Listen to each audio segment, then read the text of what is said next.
doing well. In this section of my video, we will be going through the concepts of different case studies of average speed, which is a topic of motion in a straight line, chapter number 3 NCERT for class 11th. As you have already gone through the concept of average speed, which is expressed as a ratio of the total distance traveled with respect to the total time taken.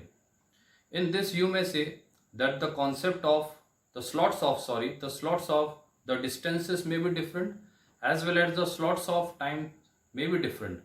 So depending upon the type of parameters, how we have to calculate the concept, the parameter, the average speed. Now let us go through case 1.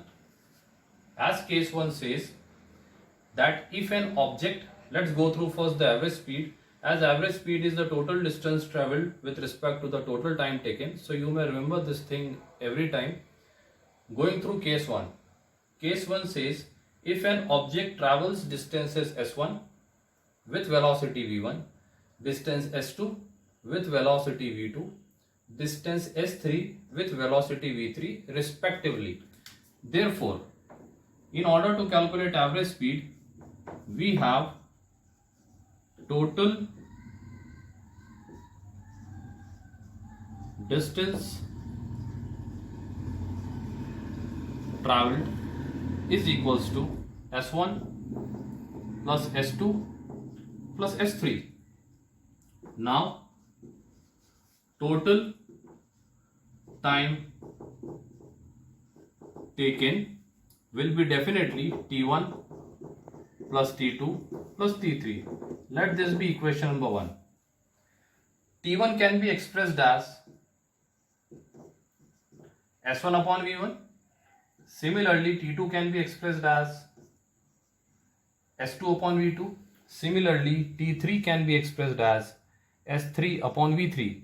So we have calculated the total time taken t1, t2, t3 as s1 upon v1 plus s2 upon v2 plus s3 upon v3. Therefore, the concept of average speed is very clear. Let this be equation number 2. It is the ratio of total distance traveled with respect to total time taken. So we have total distance traveled as s1 plus s2 plus s3 and total time as s1 upon v1 plus s2 upon v2 plus s3 upon v3. So this is the first case or first concept in which you have calculated average speed. Moving on to the next case, which is a bit different.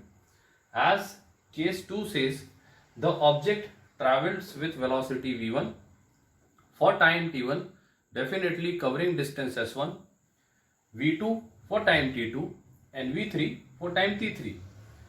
Moving correspondingly, in this case, total distance traveled, total distance, I am representing it by capital D just to cut off a time.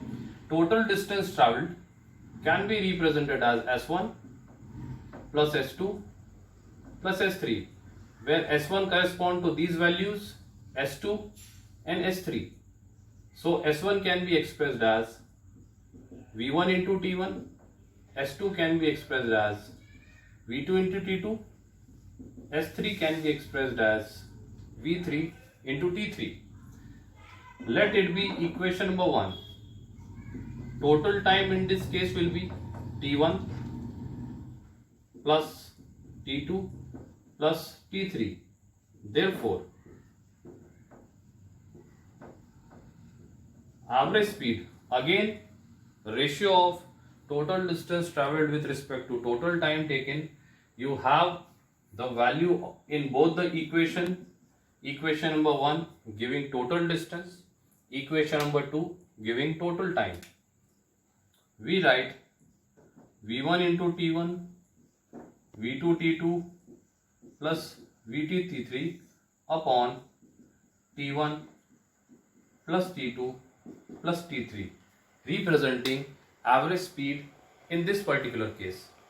As you can observe, there were different parameters given in different case.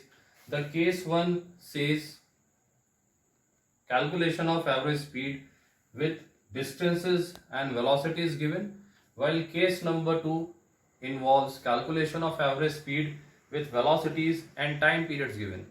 So this was the concept or case study of average speed, calculation of average speed with different parameters. I hope you have understood this topic well. Thank you.